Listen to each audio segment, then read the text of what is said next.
J'ai arrêté de boire, j'ai arrêté de fumer. Ah, vous êtes devenu chiant. Oui, c'est très français ça. C'est marrant parce que dès qu'on dit qu'on arrête de boire, on devient chiant. Mais le mot alcoolique, c'est pas beau. Ça t'arrive pas à toi, ça arrive aux autres, ça arrive aux voisins, ça arrive à...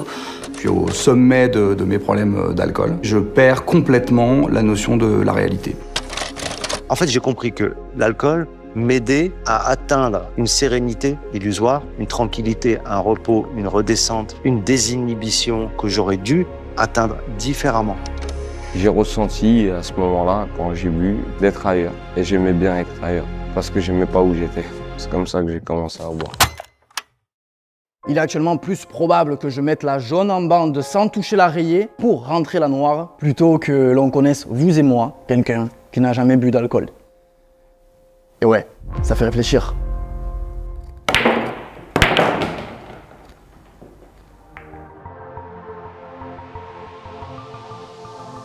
Ça ne vous surprendra sans doute pas, mais 6 adultes sur 7 ont déjà consommé de l'alcool au moins une fois dans leur vie. Et oui, le grand TP en fait partie. Après voilà, ce genre de statistique ne nous apprend rien, c'est même une évidence si on considère que, comme beaucoup d'entre vous, j'habite en France, je suis jeune, mes parents m'ont fait goûter le pastis quand j'étais minot le dimanche devant Moto. La prise en main immédiate de L'alcool. On m'a servi du vin au repas important, et aujourd'hui, il m'arrive encore de taper quelques Jäger Bomb en soirée ou une petite pina colada en terrasse, vraiment rien d'original. Mais quand même, 6 sur 7, c'est un chiffre qui m'a pas mal interpellé. Genre, c'est une dinguerie que ce soit un truc aussi répandu quand on y pense, que ce soit aussi culturellement, étatiquement admis, alors que c'est l'addiction la plus mortelle avec le tabac. Chaque pays a ses boissons, a ses spécialités, on a des concours incroyables, même de mixologues, les fameux maîtres des cocktails. On voit pas des concours de rouleurs de joints à la télé ou d'experts du rail de blanche. Après, j'ai pas toutes les chaînes de décrypter, sûrement que ça existe. Bref, c'est assez fascinant la relation qu'on a avec ce produit, surtout en France, où on a souvent conseillé de mettre de l'agnole dans le biberon du petit. On a aussi dit beaucoup qu'un verre de vin par jour garde le cœur en bonne santé. Et aujourd'hui, on a quand même entre 30 et 50% de l'Europe qui admet se déchirer totalement la gueule au moins une fois par semaine. Depuis quand on se met des cuitasses comme ça, et pourquoi en France on a aussi cette relation si particulière avec la boisson? Quelles conséquences ça a et quelle est l'histoire de notre consommation avec un grand H des orgies romaines aux boîtes de nuit roumaines? Quel rime de bâtard! Du coup, comme ça m'a fait un peu réfléchir, j'ai envie de vous proposer un petit contenu agréable qui aborde la consommation de l'alcool sous une autre approche. Peut-être moins moralisatrice, moins conventionnelle, plus smooth like a smoothie. Allez, la vidéo va être très longue. Dans tous les cas, certainement pas en le valorisant. Voilà, on ne le répétera jamais assez. Modération est dangereuse avec l'alcool à consommer pour la santé. C'est pas ça le truc là. Mais plutôt avec une démarche un peu plus empathique quoi. Venez, on se regarde un peu tous et on se demande concrètement pourquoi on consomme de l'alcool. Toi, moi, la personne qui est là, la lumière qu'il y a là. Pourquoi on adore ça? Pourquoi quand on dit qu'on prend qu'un seul verre, certains finissent par s'en coller 12? À cause de qui ou de quoi? Oh là là là, trop de lobbying en sueur. Et moi demain je suis mort.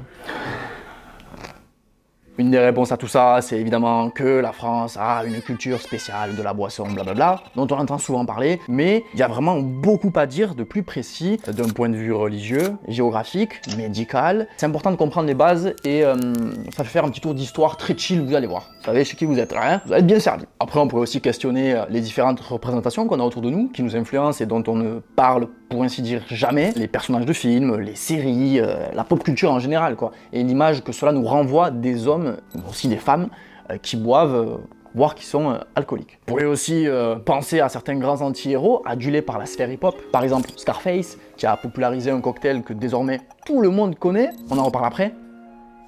On parlera aussi du rapport familial à la boisson et de l'influence de nos figures d'autorité, et on reviendra sur 2-3 sombres coups marketing qui ont fait exploser les ventes d'alcool, pour le meilleur ou pour le pire, mais ça, c'est notre invité, Jayno, qui va y passer. Ouais, du coup, c'est moi qui y répondra. Et enfin, vous avez été tellement réceptifs aux questions que j'avais posées sur Insta pour m'aider à faire cette vidéo que c'était pas prévu, mais on finira l'épisode par justement revenir sur vos histoires, vos positionnements, tout comme sur quelques réponses à des sondages, quels sont les alcools et les softs les plus appréciés, par exemple. J'en profiterai aussi pour vous glisser mon témoignage d'expérience chez les alcooliques anonymes, parce qu'évidemment, je pouvais pas faire une vidéo sur l'alcool sans vraiment épouser complètement le sujet et aller rendre visite à ces groupes à Toulouse lors de réunions ouvertes. Voilà, après cette longue introduction, bienvenue dans ce deuxième épisode spécial Substance. Le premier était sur la lean, cette drogue ravageuse bien méconnue du grand public. Bientôt 300 000 vues, merci à vous, merci à Nozman qui avait fait une belle passe D à l'épisode. Et il est temps aujourd'hui de relancer le magnéto.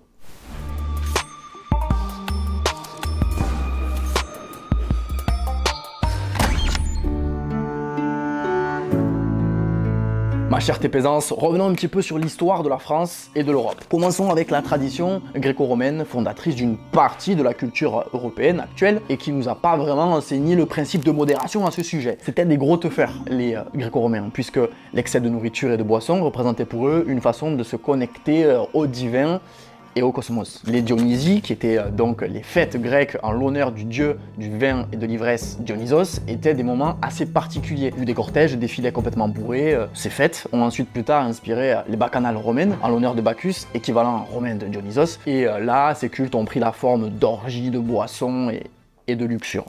C'était carrément devenu un problème d'ordre public à l'époque, l'alcool. Bref, il faut comprendre que le vin, symbole de vie éternelle, tenait une place centrale dans la cité et les célébrations, que ce soit pour la fertilité des hommes ou des champs, tout simplement. La France s'est ensuite composée de comtés, duchés, royaumes, départements, à la population judéo-chrétienne. Et qu'est-ce qui est très présent dans ces deux religions? Le vin. Que ce soit dans l'Ancien comme le Nouveau Testament, le vin incarne tout un tas de beaux symboles spirituels, comme la joie, la festivité, la bénédiction, la sanctification, la présence voire l'alliance entre Dieu et le peuple. Il symbolise même le sang du Christ pour les chrétiens, et on retrouve donc les coupes de vin dans les prières le jour du Shabbat juif ou dans les messes catholiques au moment de l'Eucharistie. Pour la faire courte, depuis des millénaires, notre pays et bien d'autres vouent un culte et adorent au sens littéral l'alcool. Même si sa consommation est encadrée et que l'ivrognerie n'est pas pour autant admise dans la plupart des religions, on a une première représentation du vin qui est tout simplement celle d'une substance sacrée. Ok, partie historique vulgarisée, emballée, c'est pesé. Oh, vous avez eu ça en qui chez TP là, les docus? Maintenant, faisons un petit récap géographique. C'est bien connu, the French advantage is la diversité des climats du pays. Qui dit climat, dit sol et cultivation. En gros, on peut faire pousser beaucoup de choses différentes sur nos terres. Et si tu mêles un petit peu le savoir-faire brassicole et distillatoire, on se retrouve avec l'un des pays clés de la production mondiale de vin, de bière, de spiritueux. Du coup, on n'est pas les derniers à se resservir à ce sujet. Voilà. Il dit quoi déjà le slogan? Nos régions du talent, ma gueule, est trop beau. Rien qu'en parlant de vin, c'est simple. On a les meilleurs du monde et aussi les plus chers. Le Bordelais, la région Champagne et bien sûr la Bourgogne sont mondialement connus pour leur production. Par ailleurs, les climats du vignoble de Bourgogne sont même entrés au patrimoine mondial de l'UNESCO et dans ces régions, les vignes sont même devenues des attractions touristiques. Et ça marche plutôt bien, je crois. De ce que m'en disent des camarades locaux qui produisent. J'en ai pas. Non, j'ai pas d'amis. Pour revenir un petit peu sur la Bourgogne, voilà, c'est des visites de domaines, des dégustations, des ventes aux enchères, des soirées mondaines et routes des vins. C'est un véritable art de vivre à la française qui est recherché. Ensuite, place aux apéritifs, liqueurs et digestifs, et on en a clairement pour les compter. Voilà, une petite liste peut-être. On a le sud-est pour le pastis, les Alpes pour la chartreuse, la Gascogne excelle dans l'armagnac, le cognac doit sa renommée à la Charente, etc. Sans oublier, évidemment, ne vous énervez pas, la Bretagne, qui porte une culture brassicole très influente, ou même le délicieux rhum réunionnais, martiniquais, tout ça, big up aux frérots. Au bout du compte, c'est pas si étonnant en cumulant les aspects religieux et agricoles qu'on finisse toujours entre le top 10 et le top 20 des plus gros consommateurs d'alcool au monde, même si en vrai, une seconde je ferme la bouteille, ce classement c'est un peu patchak, on y est peut-être très haut, mais il s'agit d'une mesure dite en alcool pur, voilà, en fonction de l'alcool vedette dans certains pays. Bon, ben certains nous foudroient parce qu'ils prennent nos doses de vin en vodka, même s'il n'y a pas de quoi être fier, mais on reviendra plus tard sur cette notion de mesure qui est très importante et surtout méconnue par beaucoup. Oui. Pour l'heure, finissons ce chapitre avec le troisième membre de la Sainte Trinité, et pas Trinity parce que ça fait 3 fois que je refais la prise, de la gueule de bois, la médecine. Je sais pas vous, mais là d'où je viens, dès que t'es malade, le remède de grand-mère, c'est bois un coup, ça ira mieux. Pourquoi pas? T'as la gastro, enfile-toi un Ricard. Ça décoiffe, hein. Une petite grippe, café ou verre de Sky. Réduit par la culture à frais de Sky. Et alors qu'on pourrait croire que ce sont seulement des remèdes de famille, voilà, qui sont nés du lavoir du village d'à côté. Bon merde, ceux qui sont pas de la campagne, ils vont rien comprendre à cette référence, c'est pas grave. Sachez que c'est surtout parce qu'il fut un temps où les médecins eux-mêmes ordonnaient à leurs patients de picoler. Ça part de là tout ça. Que ce soit pour des effets anxiolytiques, antalgiques, pour améliorer la digestion, favoriser la circulation sanguine, lutter contre les vers, prévenir des maladies cardiaques. Oui, pourquoi pas, oui. Bon, tous les conseils n'étaient pas à jeter, mais ce marketing de la guérison par l'alcool a un petit peu oublié de doser en fait. On nous a laissé croire que plus tu bois, mieux ça ira. Or non, Plus tu bois, plus tu es dépendant, plus tu es déshydraté, plus tu t'exposes à certains cancers et maladies de certains organes, à des tumeurs, à des cirrhoses, à des troubles mentaux importants et à toutes les comorbidités liées à l'addiction, par exemple l'anxiété et ou la dépression. Mais cette histoire, ça rapportait tellement de sous que, évidemment, on a conçu certains alcools comme des médicaments, combinaison, tout le monde en rêvait, et on les a vendus exprès pour leurs vertus médicinales. Dès cette époque, voilà, c'est le cas par exemple du Jägermeister allemand et de sa composition secrète aux 56 plantes, de la chartreuse, du vermouth italien, du rhum ou encore de l'aquavit scandinave. Et ouais, avant que ces derniers là percent et qu'ils deviennent mainstream, eh bien c'était d'autres remèdes alcoolisés, pour beaucoup à base de plantes et d'épices. Donc voilà, les gens n'y voyaient pas le problème, c'était ce qui poussait dans leur jardin et qui était censé aider à la digestion, à guérir des maux comme le scorbut chez les marins, à stimuler l'appétit. Bref, c'est une liste non exhaustive d'une médecine curative un peu douteuse. Et même quand elle a voulu combattre l'alcoolisme, la médecine n'a pas toujours été très lucide. Regardez attentivement cette affiche de campagne anti-alcoolisme des années 1900. Elle était placardée dans les écoles et les casernes. La sémiologie de cette plaquette est fascinante, on pourrait en parler 45 minutes, mais non, parce que c'est déjà la durée de la vidéo, ça va être infernal. Donc disons simplement qu'on comprend qu'il y aurait apparemment deux catégories d'alcool, le bon alcool et le mauvais alcool. Ah bon, ok. Pour la première catégorie, elle comporte des alcools fabriqués à partir de fruits qui poussent dans de beaux arbres verts, comme la pomme et la poire. On y classe aussi le raisin et l'orge, car influencé par les symboles religieux. Voilà, la médecine ne va pas quand même aller condamner le vin du Christ ou blâmer la bière, à cette époque encore produite dans les monastères. Ceci explique cela. Pour la deuxième catégorie, donc les mauvaises boissons, celles qui rendraient alcooliques, faites place aux alcools issus des récoltes de la terre, avec des légumes bien moche et crade. Là, regardez-moi ça, putain, comme la pomme de terre, le grain ou la betterave, qui pour je ne sais quelle raison sont décrétés industriels. Ok, bon, c'était les prémices de l'usine Renault, ma foi. Et là, c'est vraiment du bonus, genre j'ai poussé un petit peu les recherches là-dessus, mais vous remarquerez que tous ces mauvais alcools issus de certaines plantations, eh bien, sont bizarrement très cultivés, et même des alcools phares dans les pays chrétiens orthodoxes. Je dis ça, je dis rien. Bon, pour finir avec cette plaquette, vous remarquerez que si on lit entre les petites lignes, quoi qu'il en soit, peu importe, que ce soit de l'ivresse sous vin, sous alcool de patate, t'étais mal barré. Et si on t'attrapait au bout de la quatrième fois, c'est simple, on t'exécutait, voilà. Quatrième étape, on arrive à l'acte final. C'était pas des lol, la Troisième République. Ok, conclusion de ce chapitre 1. On se retrouve donc avec 3 domaines très importants qui ont durablement influencé notre perception et notre consommation d'alcool à travers les âges, la religion, la production et la médecine. Mais qu'en est-il de nos influences modernes et actuelles? On a parlé de la façon dont l'alcool était intégré et valorisé par la société, mais pas encore de la façon dont il a été raconté. On a évoqué les orgies romaines, relatées par les auteurs antiques comme Tite-Live, mais on trouve aussi de nombreux tableaux, chants et romans qui mettent en scène la boisson avant notre époque. Et tant qu'on parle des œuvres, Dieu sait que les grands auteurs français comme européens n'étaient pas les derniers à se coller une petite absinthe, voilà. Cut. L'absinthe. Considérez d'ailleurs qu'une bonne partie des classiques que vous avez étudiés à l'école ont probablement été écrits avec un coup dans le nez. Bon voilà, on a compris ça. C'était avant. Maintenant, combien de classiques du cinéma post-80 ne possèdent aucune fucking scène sans verre d'alcool? Pas beaucoup, hein. En réalité, on estime à 90% le nombre de films qui mettent en scène une consommation d'alcool. Est-ce que c'est bon pour vous?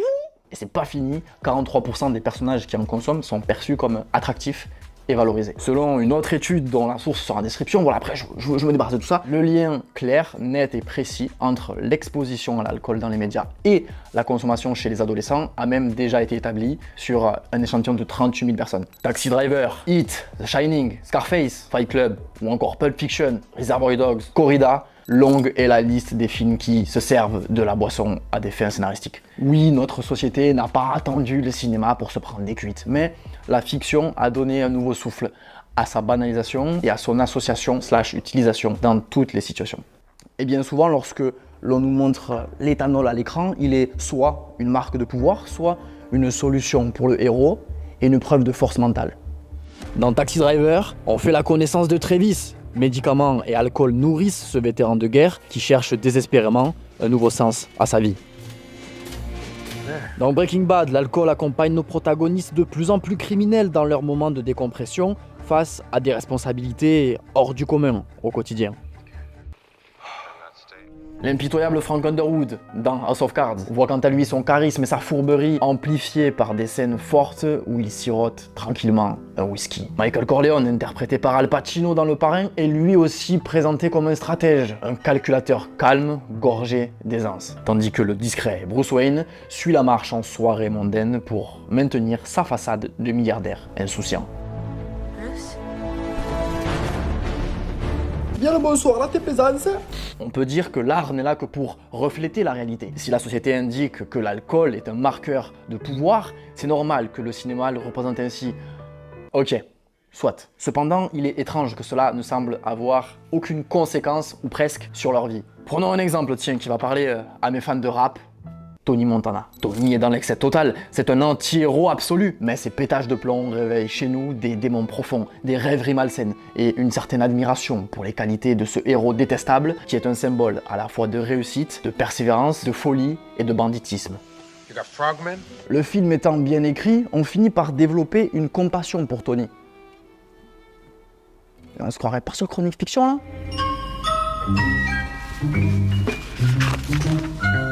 Alors quand Tony boit, on veut boire avec lui. C'est presque un exemple à suivre pour marcher dans les traces de ce trafiquant névrosé qui a l'air si putain de cool. C'est ce qu'on appelle aujourd'hui la romantisation. C'est-à-dire le fait de donner un caractère idéalisé, romantique à quelque chose. On peut aussi évoquer une référence un peu plus super-héroïque. Le personnage alcoolique de Tony Stark. Une vraie sensibilisation est faite à ce sujet autour de notre Avengers préféré. Mais à travers les divers opus, l'alcool est rendu omniprésent sans qu'on observe explicitement les dégâts réalistes de cette maladie. Les projecteurs sont tournés sur cet homme rempli de succès, de qualités incroyables, de force et d'argent qui, pour toutes ces raisons, pourrait bien se mettre à boire pour l'aider à gérer tout ça. On associe encore une fois donc réussite avec alcool, même s'il y a un prisme de l'alcoolisme. Un homme fort est donc un homme qui boit pour beaucoup de héros du cinéma. Ok, on a parlé des hommes, mais venez, on parle aussi des femmes parce que leur traitement à l'image est assez différent et suit divers archétypes. D'abord, on a le verre entre copines. Celui-là a été bien exploité par une série pourtant voulue très féministe pour l'époque, j'ai nommé Sex and the City. Beaucoup de discussions, d'objectifs de vie, de tracas, voire de traumas émotionnels, des héroïnes tournent autour de leur relation aux hommes. Et en gros, dès qu'elles ont un petit souci dans leur vie, les scénaristes les envoient picoler. Même scénario dans Desperate Housewives. Regardez le nombre de verres de vin et de margarita que les personnages s'enfilent juste comme ça, l'air de rien, pour un oui et pour un non, juste parce que ça les occupe, et qui banalisent complètement, encore une fois, la consommation, sans même que l'on s'en rende compte. Dans le journal de Bridget Jones, la boisson accompagne Bridget dans tous ses désespoirs. Si l'on en suit ce schéma, les femmes boiraient donc pour surmonter leurs échecs amoureux, le stress de la vie, pour échapper à leurs problèmes de cœur. En bref, on est loin de l'image du dur à cuire qui boit pour négocier avec charisme. Pour le second archétype, c'est celui des femmes de pouvoir. Alors que je viens de presque dire l'inverse il y a quelques instants, vous allez voir que pour les rares exceptions, peut-être vous allez vous dire « ouais, c'est comme les mecs ». Non. Pourquoi? Eh bien parce que les femmes de pouvoir ne se contentent pas de rentrer ivres avec leurs collègues ou de reposer leur verre de zinc comme ça sur le comptoir d'un bar avec un air mystérieux et désabusé. Non, elles morflent à mort. On a évidemment un lot de badass bitch qui savent tenir le verre et qui sont construits comme des personnages masculins. Je pense à Carmela Soprano, Olivia Pope dans Scandale, qui porte l'alcool comme un symbole d'autorité et de charme. On pourrait aussi citer Jessica Jones, constamment en train de boire, mais jamais rebou. Mais globalement, on aborde l'alcoolisme de manière plus frontale chez les femmes que chez les hommes. Les hommes. Brie Van de Camp dans The H est une femme autoritaire, dure et en contrôle permanent. Sa descente aux enfers passera par l'alcool et ne l'épargne pas en scène de malaise, en ridicule, et documente une véritable souffrance, ainsi que son parcours chez les alcooliques anonymes, sa rechute, etc. Un symbole bien plus violent, mais bien plus réaliste. Annalise Keating dans Murder est un personnage qui paraît insubmersible, manipulatrice, brillante, elle sombre pourtant dans l'alcool, à ne plus pouvoir quitter son lit et à ne plus être capable de tenir une audience tremblante sans sa fiole de vodka. Vous avez certainement vu Le Jeu de la Dame. Elisabeth, l'héroïne, froide, calculatrice et assez asociale, combat son anxiété par, encore une fois, la boisson et la drogue, et on en voit directement les effets sur son jeu et sa vie quotidienne de façon dramatique. Enfin, voilà, je vais pas vous faire 500 films non plus, mais si l'art imite la réalité, il a aussi été prouvé que la réalité est influencée par lui et que cette surexposition de l'alcool dans les œuvres de fiction avait un impact direct sur notre consommation et sur notre perception de la boisson comme globalement cool et valorisante.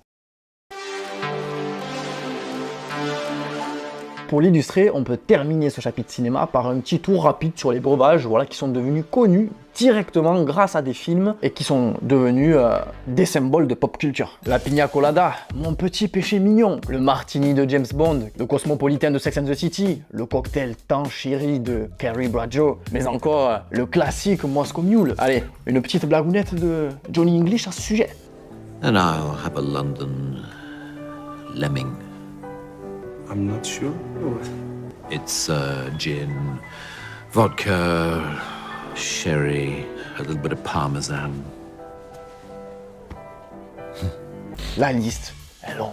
On pourrait aussi parler du daiquiri, supplément banane, attention, hein, dans le deuxième volet du Parrain, du White Russian qui accompagne le protagoniste dans The Big Lebowski. Mais puisqu'on parle de branding, je vais m'arrêter là. Et je vais laisser la place aux collègues experts en la matière, aka Jano, pour nous parler de quelques coups de com', cette fois-ci dans la publicité directe, qui ont foudroyé les ventes de certaines marques, pour le meilleur comme pour le pire.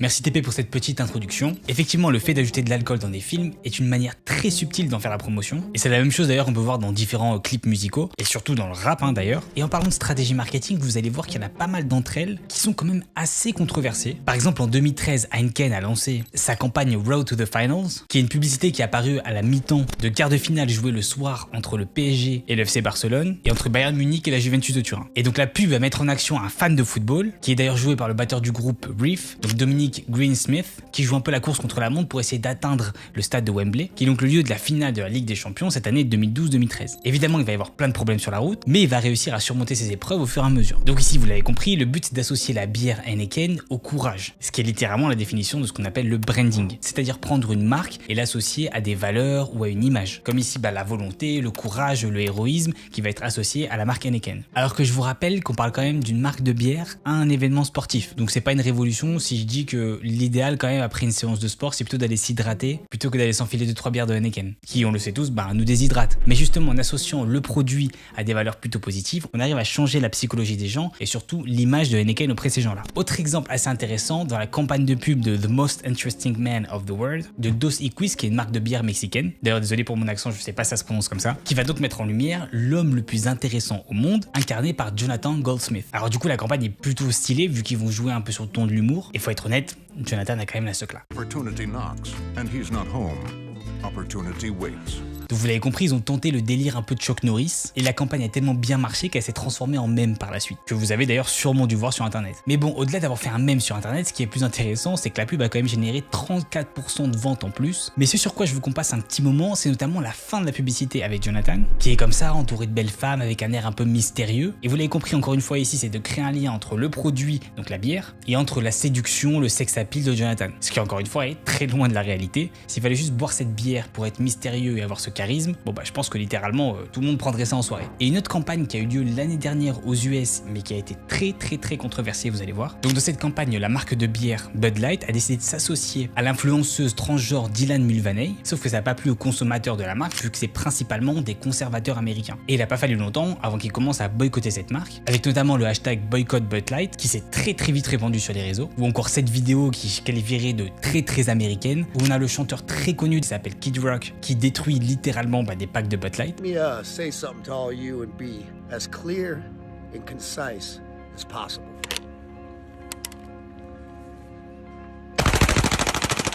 Et du coup, c'est eu un impact très mauvais pour la marque, vu que ses actions en bourse ont été extrêmement dévaluées, au point même où le directeur a fait un communiqué de presse disant, je cite, « Nous n'avons jamais voulu diviser les gens, notre but est de rassembler les gens autour d'une bière. » Et ce qu'on peut retenir ici d'un point de vue marketing, parce que c'est surtout ça qui nous intéresse, c'est qu'encore une fois, l'association donc d'une marque à une personnalité, mais ici vous voyez bien que quand l'influenceur ou la personnalité choisie correspond pas aux valeurs que veut transmettre la marque, ou aux valeurs des consommateurs de la marque, et bien on se retrouve dans une espèce d'énorme contestation. Maintenant, j'espère que vous comprenez mieux comment l'alcool s'inscrit aussi dans un cadre marketing. Je rends maintenant de Magnéto à TP. Oh le J, attends, permets-moi de rentrer rapidement là sur ton terrain dans les temps additionnels parce que au moment où je monte la vidéo, le groupe Pernod Ricard a annoncé sponsoriser le PSG. C'est un scandale. Les internautes ou tout simplement marseillais appellent au boycott. Même moi en tant que Toulousain, j'avoue, faut pas déconner quand même. Ce chapitre me tient particulièrement à cœur parce que vous avez mis le vôtre. Merci pour la confiance. Il y a quelques mois, voilà, je vous ai demandé sur mon nouvel Instagram, Lifestyle, de me parler de votre rapport à l'alcool.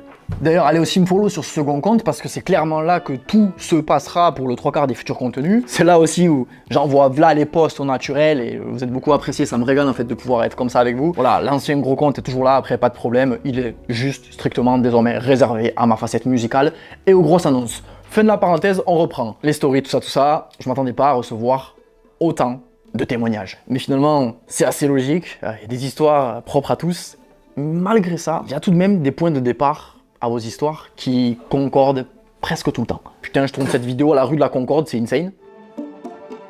En premier lieu, vous m'avez beaucoup parlé de la pression sociale. Ouais, le point de départ qui revient le plus, c'est celui-là, l'alcoolisme mondain. Depuis votre 5e anniversaire où c'est rigolo de vous faire boire du champagne, en passant par l'apéro du dimanche et le petit whisky devant, comme je le disais tout à l'heure, Automoto. Oui, je sais, je parlais du pastis. Il y avait les deux. Jusqu'au vendredi soir chez les amis des darons pour décompresser de la semaine et prendre un petit apéro parce que on est nombreux à avoir grandi dans un contexte familial consommateur et à reconnaître perpétrer ces habitudes par simple mimétisme.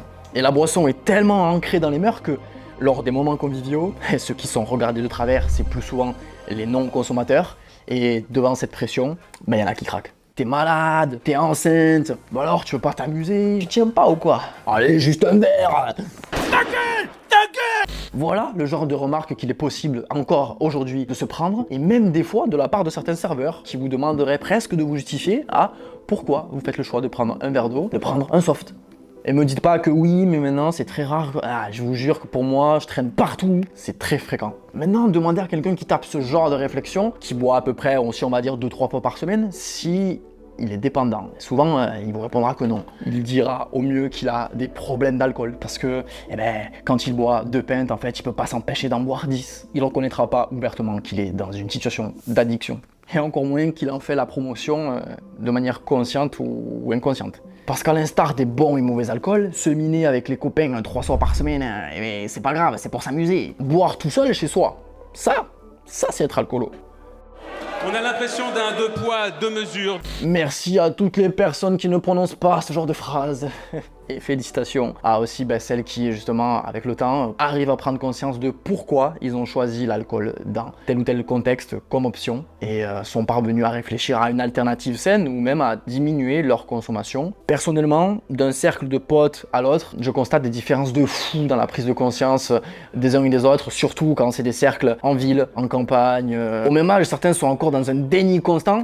Là, vous inquiétez pas, il n'y a pas de problème de vidéo. Tandis que d'autres ont fait un sacré bout de chemin. Et c'est normal en soi que ça prenne du temps et que ça soit pas si simple. Parce que comme en parle très bien Jérémy Ferrari dans un podcast... Quand ta zone de récompense se met en route, elle annihile les autres parties. Quand on te dit « Ah, mais c'est qu'un problème de volonté », ben non, parce que ça fait partie de la maladie. C'est pour ça que c'est une maladie. À ce moment-là, cette zone-là, si tu veux, le cerveau devient fou, en fait. Et il n'y a plus que ça qui compte. L'outil qui te permet de raisonner ne raisonne plus. Et d'un autre côté, il y a quand même une volonté. C'est-à-dire qu'à partir du moment où tu sais que tu es malade, à partir du moment où tu as pris conscience que tu as ce problème, il faut quand même la volonté de dire il faut arrêter de boire.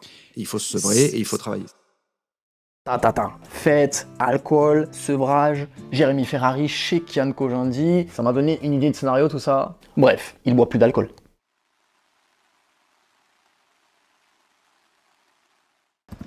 Voilà, ce soir c'est l'anniversaire de Max, la soirée où tu rentres bien tard ou pas du tout. Quand il a demandé « Qui ramène quoi ?» j'ai eu les réponses habituelles.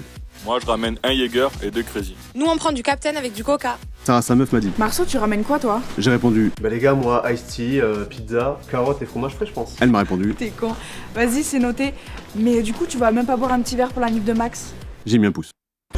Bon, parfois, t'as ceux qui ont passé la trentaine. Eux, ils ramènent des toasts, salade de riz, du melon, un beau gâteau aux herbes provençales. Pour le début des hostilités, les potes ont sorti les jeux d'alcool. Yann m'a dit. Marceau, tu veux jouer? J'ai répondu. Vas-y, je suis chaud. Je reste au coca, moi, les gars. Je lui ai rajouté. Ouais, mais t'es sûr que t'es là pour t'amuser? J'ai remis un pouce.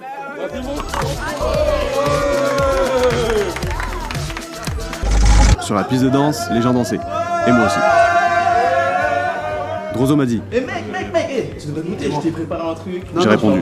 Non, frère, je bois plus d'alcool, moi. Mais va leur proposer. Ah bah t'as raison. Vas-y, mon gars, vas-y. Un peu plus tard, Iris est arrivé. Marlène lui a ouvert. Iris, c'est mon crush du lycée. Vas-y, là, c'est mon moment. Sarah pop de nulle part devant moi et me dit.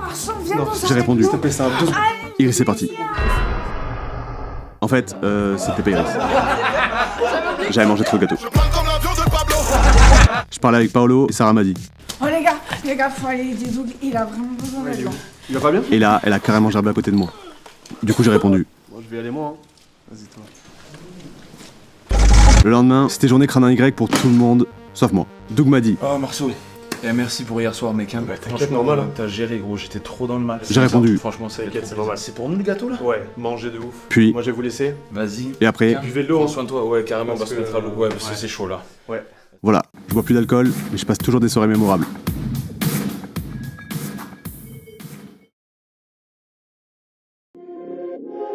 Et oui, je différencie le milieu social de la pression sociale. La pression sociale, elle est partout, elle vous met la pression directement pour boire. Le milieu social, quant à lui, représente une forme de pression un peu plus fourbe, sournoise, vicieuse. Vous allez comprendre. L'un d'entre vous m'a littéralement sorti, études et alcool, ça va ensemble. Et ouais, bah c'est vrai. Je me rappelle de mes cursus post-bac où ça enchaînait les soirées d'appart en début d'année, tu sais, avec les parrains, marraines et tout là. C'était un rituel pour apprendre à se connaître en fait, ce genre de trucs là. Mais surtout, ça tournait beaucoup autour de l'alcool. Et celui qui n'y était pas serait d'office exclu des groupes cool et défavorisés socialement pour l'année, directement ou indirectement. Car c'est parfois un mode d'intégration avoué, assumé. Je pense aussi au bizutage, au faluchard, voilà, ce genre de choses. Piccolo app, action vérité. Ça y est, tout ça quoi. De ce que j'ai compris de vos messages, beaucoup d'entre vous ont peur aussi de ne pas en fait profiter des moments de fête sans alcool, auraient l'impression de passer à côté de leur soirée s'ils sont les seuls à ne pas consommer, que tout le monde est dans un mood et que toi t'es à part, voilà. Et que indirectement aussi, tu deviennes le vilain petit canard. Alors, j'irai même plus loin. Certains milieux sociaux ont directement pour code la consommation d'alcool, ça c'est avéré, et malheureusement c'est très difficile d'y être intégré sans céder à la tentation. Le milieu musical, par exemple, qui me touche. Frérot, ça te parle tout le temps de rendez-vous, de rencontres, de business, de parler de ci et ça, autour d'un verre. Et comme souvent les artistes et les orgas ont open bar, ben voilà, ils ne paient pas leur consommation, en fait il n'y a aucune barrière. Et pour beaucoup aussi c'est devenu en fait une habitude parce que c'est super compliqué de travailler dans la culture ou l'événementiel avec les pressions, les horaires décalés et les nuits très courtes, puisque de toute manière, c'est la nuit, tout ça, que ça se passe. Donc ben voilà, ça utilise l'éthanol pour booster un petit coup, quoi. Maintenant, ce problème-là, il va pas toucher que ces gens-là que j'ai cités, mais aussi le public, parce que quand tu sors en show, qu'est-ce qui se passe? T'as l'artiste et t'as le bar. Quand l'artiste il joue plus, c'est le moment où il va falloir aller boire un petit coup parce qu'il fait très chaud dans la pièce. Surtout si tu sors d'un concert de Antes et Madzes, tu vois. Putain, j'ai mal à la tête. La chaleur te donne envie d'une pinte. On te paye un coup, tu le renvoies, du coup au final t'en as bu deux, et bah, c'est un petit peu les deux options de divertissement aussi, hein. C'est rare qu'on voit un concert avec des autotamponneuses. Attends, je me note le concept là parce que... Et il y a une chose à ne pas oublier aussi, c'est le prix des softs qui sont hyper gonflés et c'est fait exprès. J'ai déjà entendu moi des chefs de salle me dire ouais le coca tu vas le monter à 4 €, 5 € le verre de... truc de merde là, juste pour pousser les gens à aller consommer en fait pour 3 € de plus de l'alcool. Et moi face à ces prix là, évidemment, j'ai déjà cédé, j'ai déjà fait, mais je sais que je sais m'arrêter, mais il y en a plein, c'est pas le cas. Du coup en fait, ils vont tendre la perche, c'est salaud, c'est salaud. Je vais faire une petite parenthèse qui est bien plus personnelle, voilà, vous avez remarqué que je bois beaucoup d'eau. Et quand je sors justement, je demande pas mal de verres. Alors t'as les établissements qui vont te vendre la bouteille, ils vont te dire oui, non, donne pas de verre d'eau, je te vends la bouteille, je te recharge. Ça vaut 4 €, ça y est, ils ont pété leur tête. Et après t'as les bars qui sont beaucoup plus sympathiques, hein, mais par contre, ok, ils te font pas payer le verre d'eau, mais ils te font bien comprendre que tu les emmerdes. Attends, c'est quand? C'était le 22 avril 2024, là. Ouais, je vous dis, ça fait des mois que je suis sur la vidéo. Attends, j'ai pris une photo d'ailleurs pour justement la mettre à l'écran. Le mec lui dit un verre d'eau pour commencer. Tu vois pas qui me sort? Ok, décevant. Mais faut laisser reculer à un moment donné aussi, là. Le milieu de la nuit maintenant. Ah, encore pire. Ah ouais. Là où il fut un temps, on sortait en club pour se réunir et s'amuser, voilà, après 3 h du matin, flemme d'aller à l'appart, c'est pas chiqui. Aujourd'hui, tu rentres nulle part sans devoir payer minimum 12 balles. Alors oui, c'est l'entrée, mais t'as aussi une conso avec, au pire, tu vois, du coup, en fait, en soi, tu payes que ta conso. Ouais, autrement dit, en fait, on te force à aller prendre le premier verre, quoi. Et pour ceux qui savent pas s'arrêter, ben c'est clairement tenter le diable. Mais le pire, c'est pas ça, c'est ceux qui vont carrément aller faire la promotion de leurs événements à base de gains d'alcool. C'est par exemple ce qu'a fait en mai dernier une boîte du nord-est toulousain que l'on nommera Au Carnage, hein, voilà, pour leurs innombrables casseroles qui se trimballent. Je vous laisse voir la vidéo. À cette soirée, il y aura des défis et si tu les réalises, eh ben, tu auras de l'alcool gratuit. Franchement, encore une fois, on te met bien. Et en plus de ça, tu pourras choisir ton équipe soit verte, soit rouge afin de vous affronter et gagner encore plus d'alcool. On se retrouve ensuite samedi pour la soirée pour faire la fête ensemble et bien sûr boire comme des trous. Juste pour l'info, l'article L3323-2 du Code de la santé publique n'autorise la publicité directe ou indirecte en faveur des boissons alcoolisées seulement dans de très rares cas. Évidemment, les établissements à débit de boissons tels que notre cher Au Carnage ne sont pas concernés et l'autorisation professionnelle de la publicité précise et recommande qu'aucune communication commerciale ne doit associer la consommation de boissons alcoolisées à des situations de chance, d'exploit, d'audace, bref, on est en plein dedans. Après, vous me direz, la légalité, il y en a qui sont plus à ça près. Quand t'apprends que c'est des passoires à mineurs dans ces établissements là, ah ouais, quand t'apprends ça, t'y reviens pas. Allez, on revient un petit peu.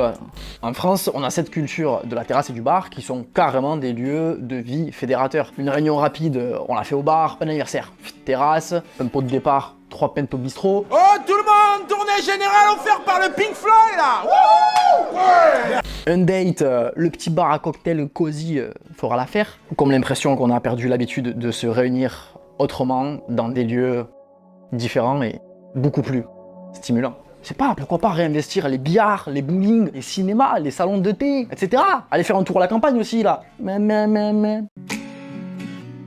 La troisième raison que j'ai identifiée grâce à vos messages est liée à votre confiance et votre estime de vous-même.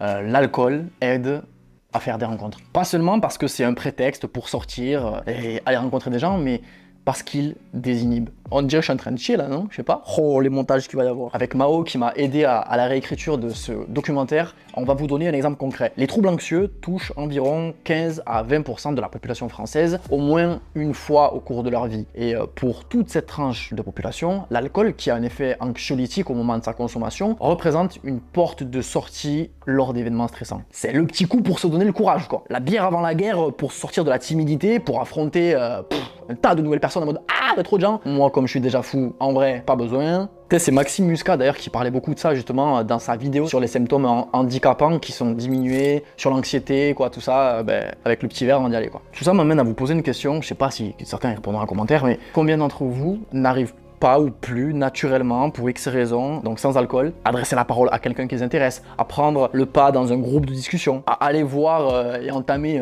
un lien verbal avec un inconnu, ou simplement à s'amuser ouvertement et danser délibérément dans l'espace. J'ai beaucoup de connaissances dans ce cas-là. Pour certains, toutes ces actions sont difficiles, voire impossibles en état de sobriété. L'alcool représente alors un boost de confiance en soi, une levée de barrières anxieuses et une façon de ne plus ressentir ses peurs et ses angoisses. Dans ce cas, il est presque utilisé comme un médicament, une auto-médicamentation qui peut cependant vite tourner vers l'addiction. Donc faites attention quand même.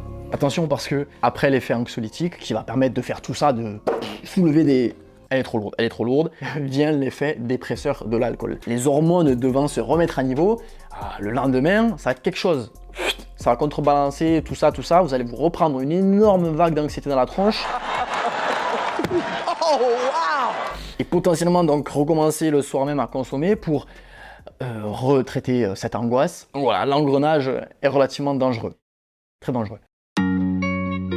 La quatrième et dernière raison de cette liste évidemment non exhaustive, mais va bien falloir s'arrêter à un moment donné, et que vos réponses m'ont grandement aidé à construire, c'est la gestion des émotions négatives. L'anxiété est une chose, mais la colère, la tristesse ou la solitude en sont d'autres et mérite qu'on s'y attarde. Vous avez remarqué comment votre collègue a tendance à vouloir aller boire un verre après chaque mauvaise journée? Comment cet ami a envie de se mettre une caisse après avoir reçu un email important pour fêter si c'est positif et pour se consoler si c'est négatif? Bref, quoi qu'il en soit, ça finit au bar. Comment certaines personnes, après leur rupture amoureuse, ont une certaine fréquentation qui s'accentue des bars, des boîtes. Le pire étant évidemment cette personne qui se sent trop seule et qui ne veut pas se retrouver confrontée à elle-même le temps d'une soirée sans boire un verre, puis deux, puis trois, pour simplement supporter un quotidien triste et dépressif. Et évidemment, on n'oublie pas aussi nos amis à qui il arrive des événements tragiques, traumatisants, qui vont changer leur vie à jamais, qu'on a peut-être observé, sombré dedans, ne sortant plus que pour se mettre minable. Et bien tout ça là, ce que j'énumère depuis tout à l'heure, ça rentre aussi dans l'automédicamentation et on touche là au cœur de ce qui fait l'alcoolisme profond. C'est une fuite en avant de ces émotions négatives et d'une incapacité à gérer l'inconfort qu'elles provoquent. Cela peut être à cause d'un trouble neurologique, comme par exemple le TDAH, ou de troubles mentaux, de traumatismes qui prédisposent un individu aux addictions, mais cela peut aussi toucher n'importe qui n'a pas appris à gérer sa colère ou sa tristesse de manière saine et sans autodestruction. Eh oui, on retombe sur nos pattes. Si vous sortez 3 fois par semaine pour faire la fête, pour décompresser, pour vous amuser, c'est une manière excessive de gérer un quotidien qui vous apporte du négatif. Vous vivez du négatif dans le négatif. La leçon à en tirer, c'est qu'il faut évidemment pas diaboliser toutes les consommations. Il faut juste peut-être, pourquoi pas, s'avouer à soi-même qu'on a parfois besoin d'un soutien ou d'une béquille. Demandez-vous régulièrement, est-ce que je serais capable de passer cette soirée sobre? Est-ce que dans cette situation, il m'est si difficile de peut-être essayer de pas consommer? Est-ce que je peux gérer une telle émotion sans alcool? Si vous ne pouvez plus passer une soirée entre amis, un anniversaire, un after-work, une rupture amoureuse sans passer obligatoirement par la case gin tonic, Captain Coca, rhum, vodka Red Bull, eh bien oui, votre consommation est très certainement problématique et on vous souhaite d'arriver à identifier la raison pour prendre soin de vous. Allez, on va se finir la vidéo sur une note un peu plus légère. Je crois qu'il est temps de vous révéler les résultats de la boîte à questions. Quel est votre alcool préféré? Ça y est, TP il se met à faire des tops lui aussi. À l'époque, sur 600 vues story à peu près, il y a eu 103 réponses mentionnant 8 softs et 27 alcools différents. Bon, vous voyez le type de communauté que j'ai. Le top 3 est pour la vodka, 5,8% des votes à égalité avec le whisky, tous deux mélangés avec le Red Bull ou le Coca. La deuxième place était pour la bière avec 9,7% des voix. Et celui qui est arrivé au top, c'est le rhum avec 16,5% des voix. Voilà, arrangé, ambré, avec du coca, en cocktail. Bon, pour les softs, il n'y a pas grand chose. Attendez, je vais reposer la bouteille. Voilà, en top 3, on avait la Virgin Pina Colada. Top 2, un petit peu tous les jus de fruits. Et top 1, l'eau. Et ouais, l'équipe Team O ici. Même si des fois team tout en vrai. Bon, franchement, après la liste, je vous la fais pas parce que ça a été cité qu'une fois. Par contre, ça peut passer, n'oublions pas effectivement la TP-sance que t'aimes un cocktail. Mais en vrai, tu peux le demander sans alcool. Très souvent, ils le font aussi. Ça n'a pas le même goût.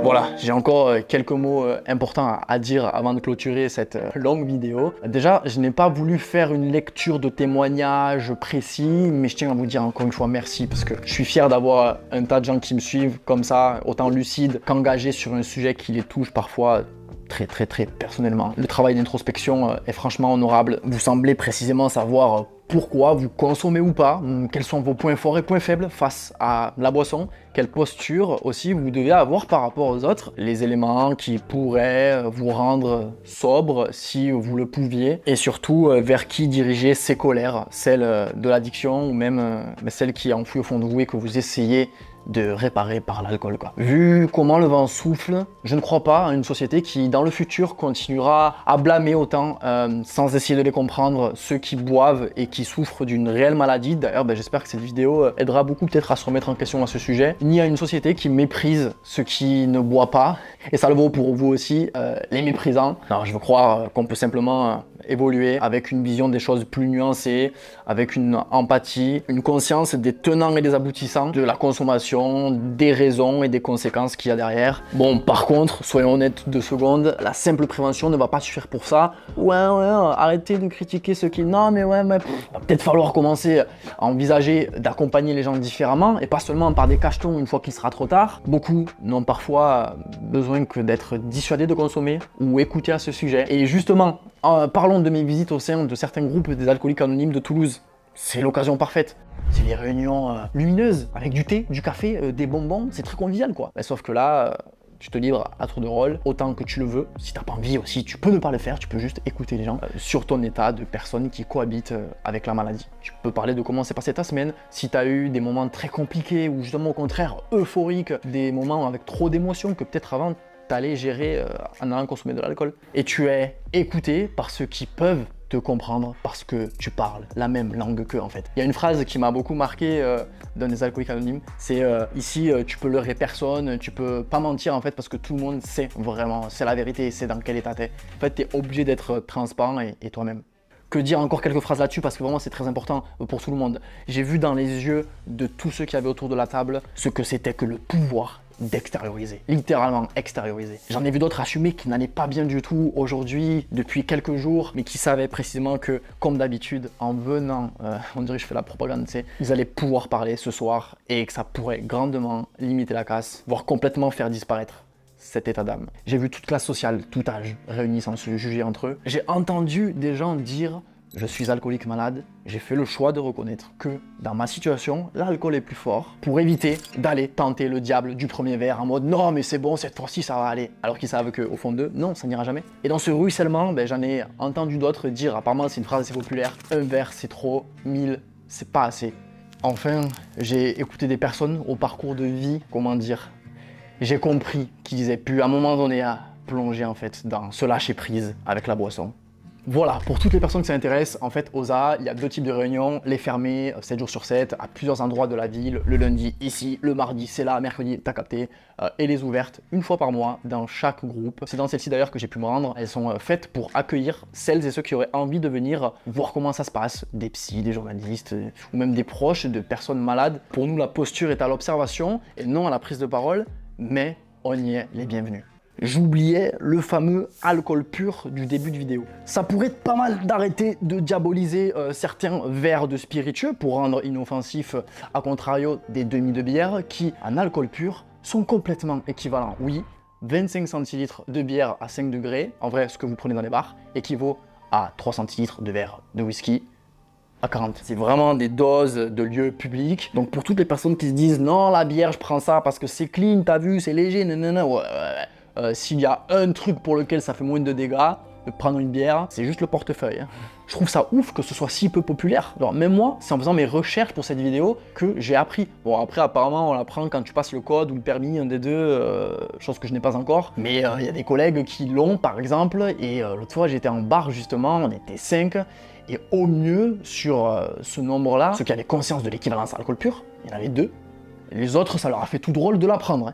J'ai une question, pourquoi la prévention publique ne nous matraque pas plus avec ce genre d'infos? Parce que c'est bien beau de nous parler de centaines de milliers d'accidents domestiques et routiers, de nous dire que, oh là là, il y a 40 000 morts sur la route par an, qu'on va choper 300 cancers de je ne sais où, et qu'il faut manger avant, plus boire de l'eau, plus prévoir une personne sobre pour conduire, peut-être qu'il va falloir aussi commencer par péter 2-3 idées reçues sur justement certains alcools, quelques traditions, tout en apprenant à accompagner des potes qui ont le coude un peu léger parce qu'ils vont peut-être pas bien. Merci d'avoir regardé l'épisode. Si vous l'avez trouvé utile, partagez-le volontiers autour de vous. Franchement, je vais pas vous dire l'inverse là. Let's go sans modération. Abonnez-vous aussi à la chaîne. C'est pas tous les jours que YouTube offre un tel contenu. Et au passage, ça me soutiendrait, moi et mon équipe, en fait, dans la production de ce genre de format. Parce que ça demande tellement de ressources à produire. La seule façon, pour moi, que ce soit viable, c'est au moins vous faites taper les 100-200K.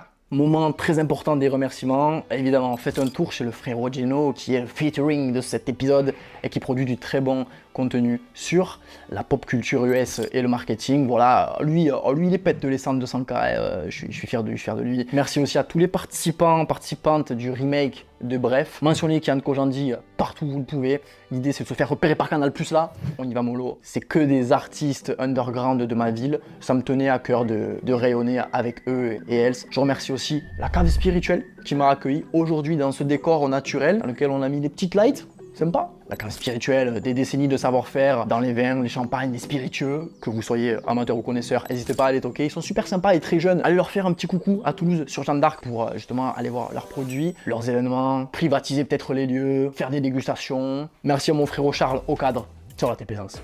Sacrée vidéo, sacré format. Tous mes copains sont alcooliques, ils sont un peu fous comme au gouvernement. C'est beau le rêve de l'harmonie, mais c'est impossible, je le dis ouvertement. Tous les pouvoirs sont chaotiques, population attend le soulèvement. Le vrai pouvoir est anonyme, tu peux voter mais pas pour les deux camps.